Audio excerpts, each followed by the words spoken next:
جنگ صفین کے بعد کسی صحابی نے حضرت معاویہ رضی اللہ تعالیٰ عنہ کو برا بھلا کہا. جی آج تک کر رہے ہیں ممبروں پہ, آپ کو پتہ نہیں ہے؟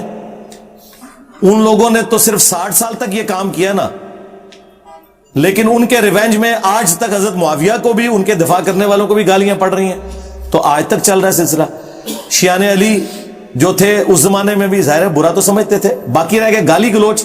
تو ظاہر ہے جو صحیح العقیدہ لوگ تھے انہوں نے گالی گلوچ کبھی بھی نہیں کی ہے, صرف ان کی غلطی کو ہائی لائٹ کیا ہے, اور وہ آج تک لوگ کہہ رہے ہیں, ظاہر ہے اس زمانے میں بھی کہہ رہے تھے. اور باقی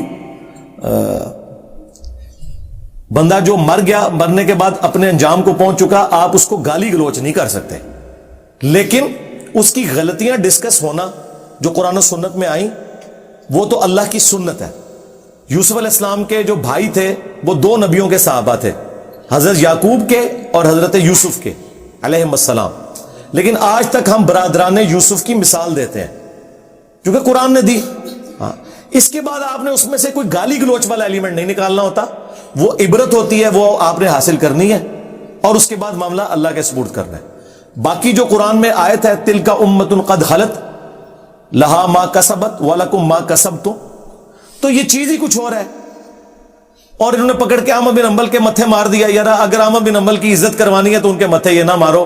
میں نہیں سمجھتا کہ ان کا عربی کا یا قرآن کا نالج اتنا کمزور تھا کہ وہ اس قسم کی بات کرتے کہ جی صحابہ کرام کے ان معاملات کو اس طرح ڈسکس نہ کریں اور یہ آیت کوٹ کرتے. بھائی اس آیت کا تو یہ مطلب ہی نہیں ہے, یہ ہے لہا ما کسبت ولکم ما کسبتم.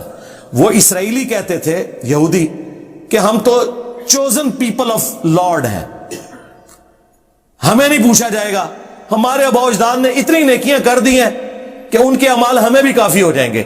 آج تک کرسچن کہتے ہیں کہ جیزس کرائسٹ جو ہے نعوذ باللہ سولی چڑھ کے ہمارے گناہوں کا کفارہ بن گئے. تو اس کا پورا کانٹیکسٹ دیکھیں. یعقوب علیہ السلام کی موت کا ذکر ہے, اس وقت ان کے اپنے بیٹوں کو نصیحت کرنے کا ذکر ہے. یہ پہلے سپارے کا آخری صفحہ بنتا ہے سورۃ البقرہ میں. اللہ نے ان نیک بندوں کی وہ صفات گنوا کے اینڈ پہ فرمایا ہے تلک امۃ قد خلت. وہ تو ایک بڑی اچھی ایک امت تھی, وہ گزر چکی. لہا ما کسبت ولکم ما کسبتم.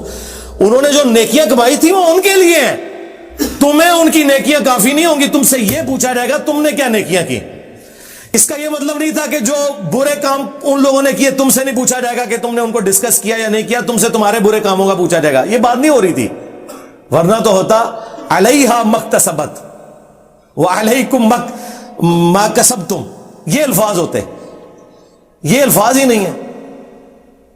تو یہ بات ہو رہی تھی کہ ان کی نیکیاں تمہیں کفایت نہیں کریں گی, تم نے اپنے اعمال کا جواب دے خود ہونا ہے نیکیوں کے اعتبار سے. رہ گی برائیاں تو وہ تو قرآن خود ذکر کرتا ہے عبرت کے لیے, وہ آج تک ہم کرتے ہیں.